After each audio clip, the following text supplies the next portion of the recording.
My husband, Richard, secretly buried us in six figures of gambling debt, all under my name. I only found out when I was served at my office. He thought my shock and tears meant I was broken, but he was wrong. I found his hidden ledger and set a trap. This is where the story truly begins, and you won't want to miss what happens. Make sure you're subscribed to see it through to the end. We're always curious. Where in the world are you all watching from today? Let us know in the comments. The man who entered my office wasn't a client. Clients were usually a little nervous, their folders held tight against their chests as they prepared to lay their financial souls bare. This man was different. He moved with a kind of weary authority, his eyes scanning the room with a practiced neutrality that set every nerve in my body on edge. He wore a rumpled suit that had seen better days, and he carried a single, thick manila envelope. "Amber Sterling," he asked, his voice flat. "Yes, can I help you?" I offered a polite, professional smile, though my instincts were already screaming. I was a personal finance advisor. My days were filled with budgets, retirement plans, and the gentle art of telling people they couldn't afford a boat. They were not filled with men who looked like they'd walked off the set of a grim detective show. He didn't return the smile. He simply stepped forward and placed the envelope on the polished surface of my desk. "You've been served." The words hung in the air, thick and suffocating. Served? It made no sense. I had perfect credit, a sterling reputation, and not a single outstanding debt to my name. My husband Richard and I had built our lives on a foundation of financial prudence. I preached it daily to my clients, and I lived it. We had a comfortable home, 2 paid-off cars, and a healthy retirement fund we diligently contributed to for 20 years. "I think there's been a mistake," I said, my voice a little shaky. My hand trembled as I reached for the envelope. My name was typed cleanly on the front, along with the address of my firm. It was no mistake. The man grunted, a sound devoid of any sympathy. "They all say that. Have a good day." He turned and walked out, leaving a profound silence in his wake. My fingers felt clumsy as I tore open the seal. The legal jargon swam before my eyes, a chaotic soup of words like plaintiff, defendant, and summons. But a few things were terrifyingly clear. I was being sued by a company I'd never heard of, Platinum Crest Lenders, for failure to pay on a loan. A loan for $50,000. The documents included a copy of the loan agreement, and at the bottom there was a signature. It was a flawless imitation of my own. A cold dread, sharp and painful, pierced through my confusion. It felt like stepping on a piece of glass. I stared at the signature, tracing its loops and curves with my eyes. I knew every nuance of my own handwriting. This was a masterful forgery, but it wasn't mine. There was only one other person who had access to my social security number, my financial records, and enough practice to mimic my signature so perfectly. My breath caught in my throat. Richard. The name was a whisper, a denial. It couldn't be. Not Richard. My charming, dependable Richard, the man I'd loved for over 2 decades. The man who held my hand during scary movies and brought me soup when I was sick. He was a freelance investment consultant, a bit of a risk-taker in his professional life, but he always preached caution for our personal finances. We were a team. We had no secrets. But as I sat there, the sterile quiet of my office pressing in on me, 1,000 tiny, insignificant moments began to resurface. The way he'd been so jumpy lately when his phone buzzed. The vague answers about a difficult client when I asked why he seemed so stressed. The late nights he'd spent in his home office, telling me he was closing a big deal. I had accepted it all, trusting him without question, because that's what we did. We trusted each other. The lawsuit wasn't just about money. It was a wrecking ball aimed at the entire structure of my life, at the very identity I had built for myself as a competent, trustworthy financial expert. How could I advise others when my own financial house was a catastrophic mess I didn't even know about? The humiliation was a physical thing, a hot flush that spread from my chest to my cheeks. I picked up my phone, my thumb hovering over his name. What would I even say? "Hi, honey, did you by any chance take out a $50,000 loan in my name and forget to tell me?" The absurdity of it was nauseating. The man who walked out of my office hadn't just served me with a lawsuit. He had served me with the devastating truth that my marriage, my partner, my entire life, was a carefully constructed lie. The betrayal was worse than the debt itself. The drive home was a blur. The familiar streets of our quiet suburban neighbor. Hood seemed alien, the cheerful houses with their manicured lawns mocking my inner turmoil. Every traffic light felt like an accusation. By the time I pulled into our driveway, my carefully maintained professional composure had fractured into a million pieces. I walked into the house we had shared for 20 years, and for the first time, it felt like enemy territory. Every photograph on the mantelpiece, our wedding, our travels, our smiling faces, seemed to be part of an elaborate deception. Richard was in the kitchen, humming along to the radio as he chopped vegetables for dinner. He looked up and gave me the warm, easy smile that had once been my refuge. "Hey, you're home early," he said, his voice casual. For a moment, I almost broke. I wanted to throw the lawsuit papers at his feet and scream, to demand an explanation, to see a flicker of guilt in his eyes. But something held me back. Some nascent instinct for self-preservation warned me that a direct confrontation, while emotionally satisfying, would be a tactical error. I didn't know the full extent of the damage yet. This $50,000 loan could be just the tip of a monstrous iceberg. If I showed my hand now, he might hide the evidence, destroy records, and leave me to drown in the mess he'd created. So I swallowed the metallic taste of betrayal and forced a weak smile. Tough day. A client's portfolio took a nosedive. It was draining. His brow furrowed with what appeared to be genuine concern. "Oh, honey, I'm sorry. Well, sit down, relax. Dinner's almost ready. I'll pour you a glass of wine." He turned back to the counter, and the sight of his unsuspecting back, the casual way he moved, sent a fresh wave of nausea through me. He was acting. This whole scene, the concerned husband, the domestic bliss, was a performance. And the horrifying part was, he was brilliant at it. For years, I had been his captive audience, and I had never once suspected the truth.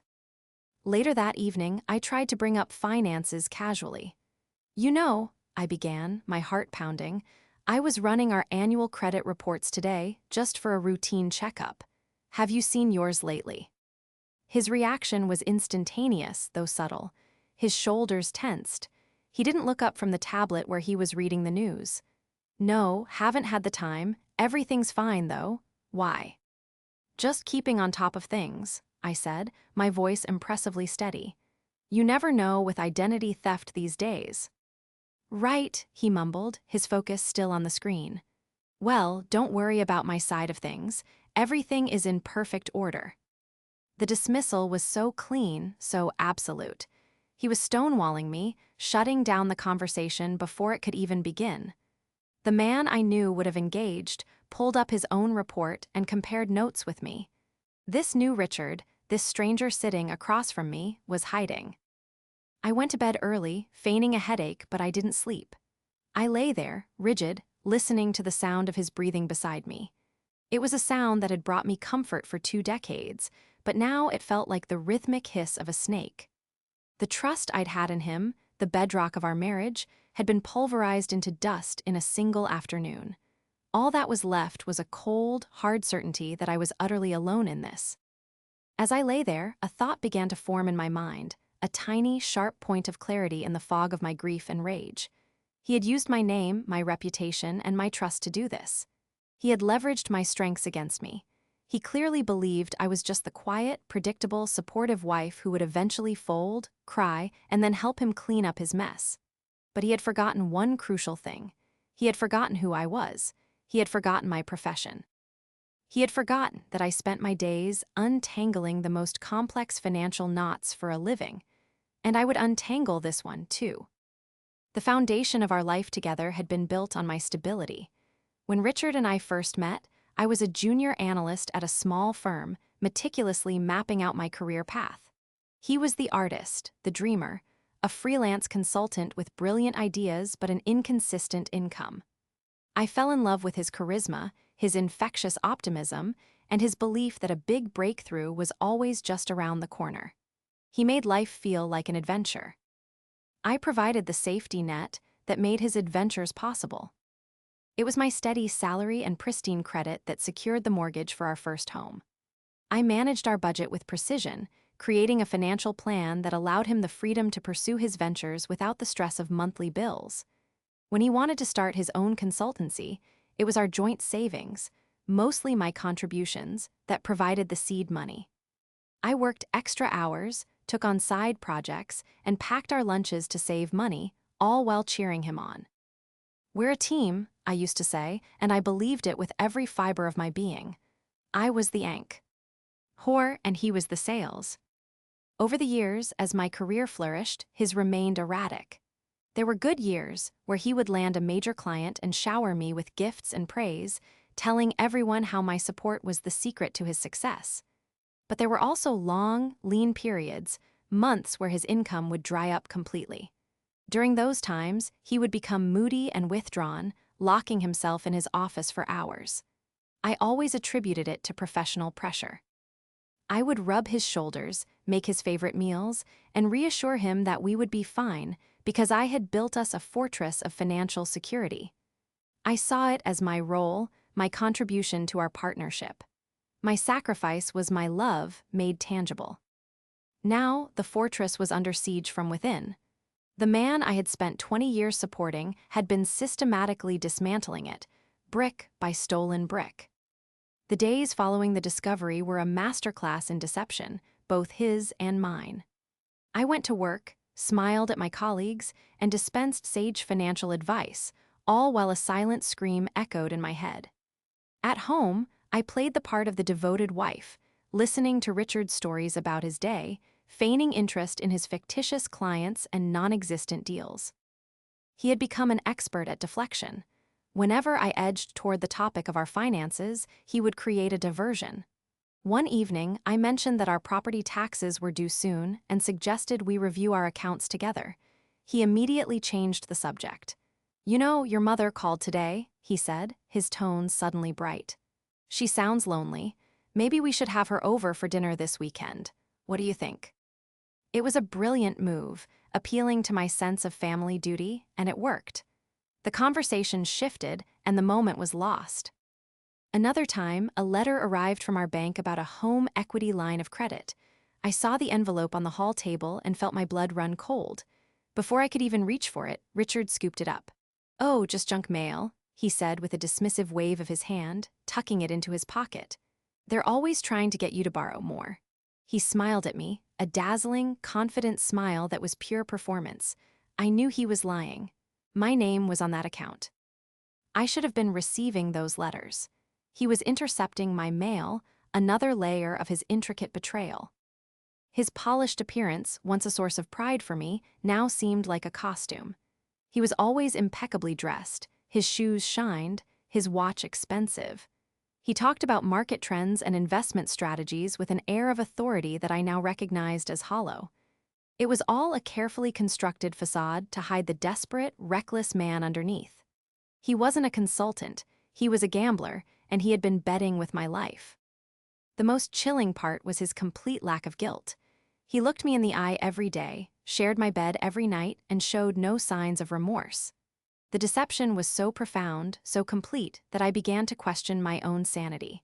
Was I imagining things? Was this all some horrible mistake? But then I would look at the lawsuit papers, hidden in the bottom drawer of my desk, and the cold reality would wash over me again.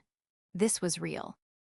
The man I loved was a stranger, a master manipulator who had been playing a long, devastating game. And he thought he was winning. The turning point came on a Thursday night, 1 week after I was served. Richard announced he was going out for a client dinner that would likely run late. The lie was so casual, so practiced, it barely registered as an effort for him anymore.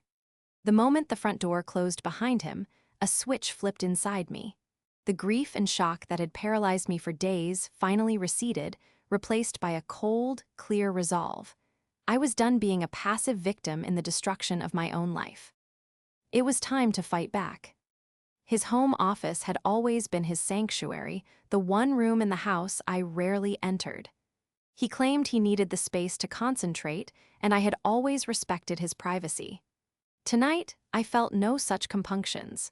That room was no longer his sanctuary, It was a crime scene, and I was going to find the evidence. The office was neat and orderly on the surface, just as he was. Books on investment strategy lined the shelves, and framed certificates hung on the wall, but I wasn't interested in the facade. I was looking for the cracks. I started with his desk, methodically going through drawers. They were filled with standard office supplies and old, irrelevant paperwork. Then I checked his filing cabinet. It was locked. A small, bitter laugh escaped my lips. Of course it was. My gaze fell upon his bookshelf. Tucked behind a row of thick financial textbooks, I saw it, a sleek, silver laptop that wasn't his usual work computer. I had never seen it before. My heart began to hammer against my ribs. I pulled it out. It was cool to the touch. I opened it and pressed the power button. A login screen appeared, asking for a password. I tried the obvious ones first. My birthday, our anniversary, the dog's name. Nothing. I sat back in his chair, my mind racing.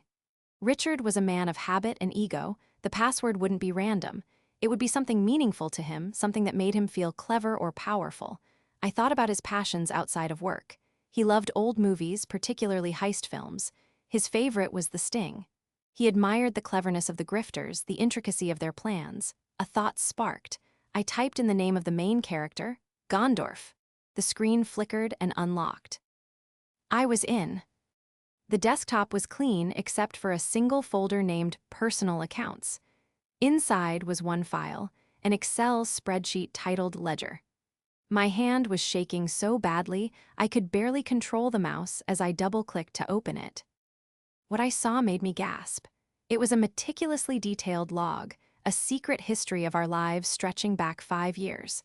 There were dozens of tabs, each labeled with the name of a different lender. Column after column detailed loan amounts, interest rates, and payment due dates. And then there was the final column, the one that made my blood run cold. It was labeled Signature Source. Next to a $50,000 loan from Platinum Crest Lenders, he had typed, forged from Scan Driver's License 412. Next to a $30,000 line of credit, it read, copied from signed mortgage refinance application 815. He had logged every single act of fraud, every forged signature, with the detached precision of an accountant. He wasn't just a gambler, he was a methodical criminal. I scrolled through the tabs, my horror growing with each click. The total debt was staggering, over $200,000, all of it in my name. The laptop wasn't just a smoking gun, it was a signed and notarized confession. I knew I couldn't handle this alone. Exposing Richard would be a complex legal battle, and his charm and manipulative nature could easily sway people. I needed irrefutable, professionally verified proof. The next morning, I made a phone call. "David," I said, my voice quiet but firm. "It's Amber Sterling. I need your help. I have a complex financial situation that requires absolute discretion and your unique expertise." David Chen was a former colleague, one of the sharpest minds I'd ever worked with.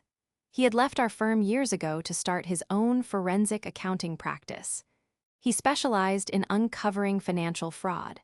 He listened patiently as I explained the situation, my voice cracking only once. When I finished, there was a long pause on the other end of the line. "Amber, I am so sorry," he said, his voice filled with genuine empathy. "Of course, I'll help. First things first, make a complete copy of that hard drive. Do not touch the original file.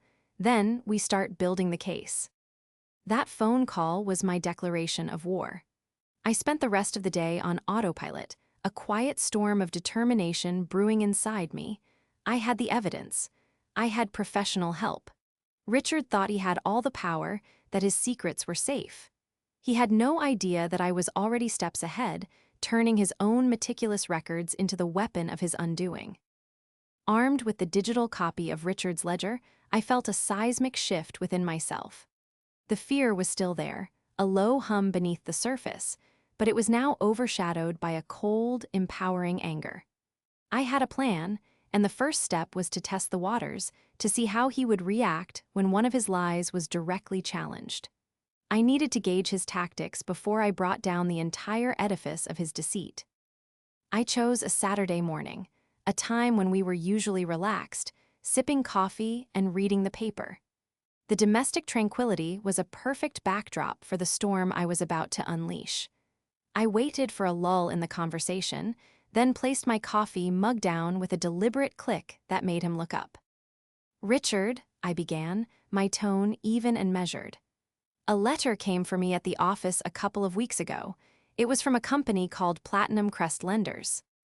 I watched his face carefully.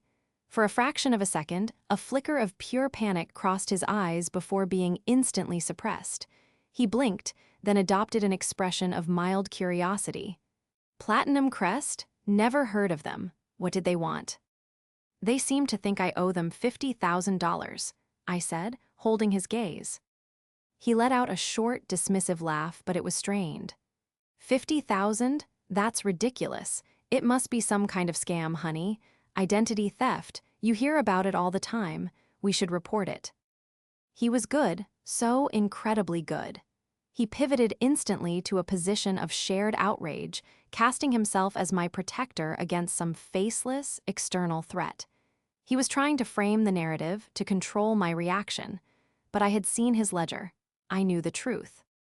"It's funny," I continued, ignoring his suggestion, "because they included a copy of the loan application. It had my social security number, my employment details, and my signature." "They forged your signature? These people are animals," he exclaimed, his voice rising with indignation. He stood up and began to pace the kitchen, the very picture of a wronged husband. "We need to call the police, freeze your credit. I'll handle it. Don't you worry about a thing." This was his strategy: overwhelm, deflect, and take control. He was treating me like a hysterical victim who needed a man to step in and fix things. It was insulting, and it fueled my resolve. "I don't think it was a stranger who forged my signature, Richard," I said quietly. He stopped pacing and turned to face me. His mask of concern slipped, revealing a harder, colder expression. "What are you implying, Amber?" "I'm not implying anything. I'm stating a fact. The signature was a perfect copy. Too perfect. The kind of perfect that only comes from years of practice." The air in the room grew thick with tension. He stared at me, his jaw tight. He was processing my words, calculating his next move. The charismatic, loving husband was gone, replaced by a cornered animal. "I cannot believe you," he said, his voice dropping to a low, menacing whisper. "After everything I do for us, for this family, your mind immediately goes to the most hurtful, absurd conclusion. You think I would do something like that to you." He was trying to make me the villain, to shame me into silence. The old me would have buckled. The old me, desperate to keep the peace and believe the best of him, would have apologized and accepted his version of reality. But the old me was gone, buried under a mountain of his lies. "I think," I said, standing up to face him, "that you have been under a lot of stress lately. I think you've been secretive and distant. And I think there's a $50,000 debt that has my name on it. So yes, Richard, that's what I think." He stared at me for a long moment, his eyes searching mine for any sign of weakness, any hint of doubt. He found none. His face contorted into a mask of wounded pride. "Fine," he spat. "If that's what you think of me, if you have so little faith in our marriage, then there's nothing more to say." He turned and stormed out of the kitchen, grabbing his car keys from the hook by the door. A moment later, I heard his car roar to life and peel out of the driveway. I stood alone in the silence, my heart pounding but my hands steady. The confrontation had been ugly, but it had told me everything I needed to know. He didn't confess. He didn't even try to explain. He attacked, deflected, and played the victim. He had confirmed, without a shadow of a doubt, that he was guilty and that he would never, ever tell the truth willingly. The battle lines were drawn. He thought he had won the first skirmish by running away. He had no idea I had already won the war. Richard's reaction to our first confrontation was to escalate his manipulation. He returned home a few hours later, not with an apology, but with a bouquet of my favorite lilies and a story about a massive misunderstanding. He claimed he had been exploring a high-risk, high-reward investment opportunity, and had used my information to fill out preliminary applications to test the waters without my knowledge, intending to surprise me when the deal paid off. He said the Platinum Crest loan must have been a clerical error, a form processed by mistake. "I should have told you, Amber, I know," he said, his voice dripping with faux sincerity as he put the flowers in a vase. "I just wanted to do something big for us, to finally give you the life you deserve without you having to worry about every penny." It was a masterful performance. He painted himself as a misguided romantic, a husband trying to do a grand gesture, and me as the untrusting wife who had jumped to the worst possible conclusion. He was trying to gaslight me, to make me believe that the fault lay in my lack of faith, not his deception. I played along, accepting his apology with a quiet nod, pretending to be placated. Inside, I felt nothing but ice. The ease with which he concocted such a complex lie was terrifying. Meanwhile, in the background, David and I were working relentlessly. I sent him the encrypted copy of the laptop's hard drive, and he began his forensic analysis. What he uncovered was far worse than I could have imagined. Richard hadn't just taken out loans, he had systematically liquidated smaller assets I'd forgotten. We even had old savings bonds my grandparents had bought for me, shares from a Stock of the Month club I joined in my 20s. Each transaction was a small cut, unnoticeable on its own, but together they amounted to tens of thousands of dollars. The most shocking discovery was the trail of the money. Using the dates and amounts from Richard's ledger, David traced the funds from the fraudo. Lent loans and liquidated assets. They didn't go into any investment accounts. They went directly to dozens of offshore online gambling sites. Richard hadn't been investing, he had been feeding a voracious, all-consuming addiction. David compiled everything into a thick, spiral-bound report, complete with charts, timelines, and copies of the forged documents. It was a damning, irrefutable chronicle of Richard's secret life. As the evidence mounted, Richard's behavior grew more erratic. He became possessive of his phone and wallet and started taking calls in the garage. He was feeling the pressure from his creditors, and without access to my name for new loans, his house of cards was beginning to tremble. He became desperate to regain control, and his desperation made him sloppy. He approached me one evening with a new proposal, his tone serious and concerned. "Honey," he said, sitting beside me on the sofa, "I've been thinking, we have so much equity tied up in this house. We should refinance. We could pull out $100,000, pay off the mortgage faster, maybe do that kitchen renovation we've talked about. It's a smart financial move." I looked at him, my expression unreadable. A month ago, I would have seen this as a collaborative financial decision. Now, I saw it for what it was, a desperate cash grab. He needed money to pay his gambling debts, and he saw our home, my home, secured by my career, as his personal piggy bank. This was the moment for the second confrontation, the one where I would show him that I knew more than he thought. I had David's preliminary report in my briefcase. "A kitchen renovation sounds nice," I said calmly, "but I'm a little concerned about taking on more debt right now, especially after that Platinum Crest business." "Amber, I told you that was a mistake. It's been handled," he said, his voice tight with irritation. "Was it also a mistake when you sold my old savings bonds, the ones from my grandmother?" I asked, my voice still quiet. He froze, his face went pale. I don't know what you're talking about." "Or what about the shares from the Westwind Tech Fund? You sold those last April, and the money didn't go into our joint account.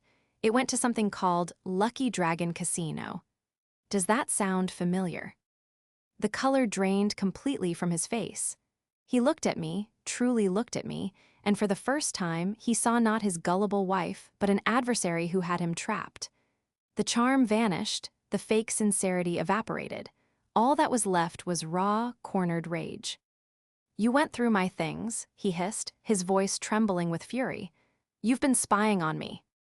"I've been investigating the destruction of my financial life," I corrected him, my voice as cold as steel. "And you, Richard, are a liar, a thief, and a gambling addict. The game is over." He lunged to his feet, his hands clenched into fists. For a terrifying second, I thought he might strike me. But he didn't. Instead, he just stared, his chest heaving. The man I had loved for 20 years was gone. In his place stood a desperate stranger, his world crumbling around him, and he knew, with sickening certainty, that I was the one who was holding the hammer. Richard's final, desperate move was to weaponize his own family against me. A few days after our second confrontation, he approached me with an air of feigned contrition. His parents, he explained, were worried about us. He had told them we were going through a rough patch and that he thought a family dinner, a chance to talk things over on neutral ground, would be beneficial. He wanted us to present a united front. "They love you, Amber," he said, his voice smooth and persuasive. "They'll help us figure this out. We can get through this, but we have to be a team." I saw the trap immediately. He wasn't seeking mediation, he was staging an ambush. He would paint me as a cold, unforgiving wife, unwilling to support her husband through a difficult time. He would appeal to his parents' sympathies, banking on their love for their only son to pressure me into using my savings, our retirement, to pay off his debts and make it all go away. He saw me as emotionally vulnerable to family pressure. It was his checkmate move. "All right, Richard," I said, my voice betraying no emotion. "A dinner sounds like a good idea. Let's clear the air." He smiled, a triumphant little smirk he tried to hide. He thought I was walking into his trap. He had no idea I was walking in with an army. The dinner was at a quiet, upscale restaurant, the kind his parents favored. They greeted me with warm but worried hugs. I could see the concern etched on their faces. Richard had already spun his narrative. I was the unyielding wife, he was the beleaguered husband. We sat down, and the small talk was painfully strained. Richard's father, a stern man named Robert, finally cleared his throat. "Richard tells us there's been some financial stress between you two," he began. His eyes fixed on me. "Son, why don't you explain the situation?" Richard took a deep breath, ready to launch into his performance. He began by talking about the pressures of his work, the volatility of the market, and a series of unfortunate investments. He was laying the groundwork for his confession, carefully curating the details to make himself look like a victim of circumstance. "And in trying to fix it," he said, his voice thick with emotion as he reached across the table for my hand, "I made some mistakes. I took out a loan without consulting Amber, and she's very upset, and she has every right to be." His mother, Eleanor, looked at me, her eyes pleading. "Amber, dear, marriage is about forgiveness. Richard made a mistake, a terrible one, but he's a good man. We can't let money destroy a 20-year marriage." This was my cue. I gently pulled my hand from Richard's grasp. Just as I was about to speak, a man approached our table. He was well-dressed, in a sharp suit, and carried a leather briefcase. "Richard, Eleanor, Robert, good evening," he said politely. He then looked at me. "Amber." Richard stared at him, his face a mask of confusion. "Mark, what are you doing here? Mark is my lawyer," he explained to his parents, though his voice was laced with uncertainty. "Actually," I said calmly, "Mark is my lawyer, and he's here to make sure the air is cleared with complete transparency." The color drained from Richard's face. His parents looked back and forth between us, utterly bewildered. I opened my purse and pulled out a document. It was the executive summary of David's forensic report. I slid a copy across the table to Robert and Eleanor. "Richard didn't make a mistake," I said, my voice clear and steady, cutting through the silence of the restaurant. "He has engaged in a calculated, 5-year campaign of felony fraud and identity theft against me." I let them read the first page, which summarized the total debt, $214,780. I saw Eleanor's hand fly to her mouth. Robert's face hardened into a sheet of granite. "He didn't make an unfortunate investment," I continued, my gaze locked on Richard, who looked like he wanted the floor to swallow him whole. "He wired every single stolen dollar to offshore gambling websites. It's all in the report. Dates, times, account numbers." I then delivered the final, devastating blow. He did this by forging my signature on at least 12 separate financial applications. He kept a detailed log of his crimes on a hidden laptop, which is now in the possession of my legal team.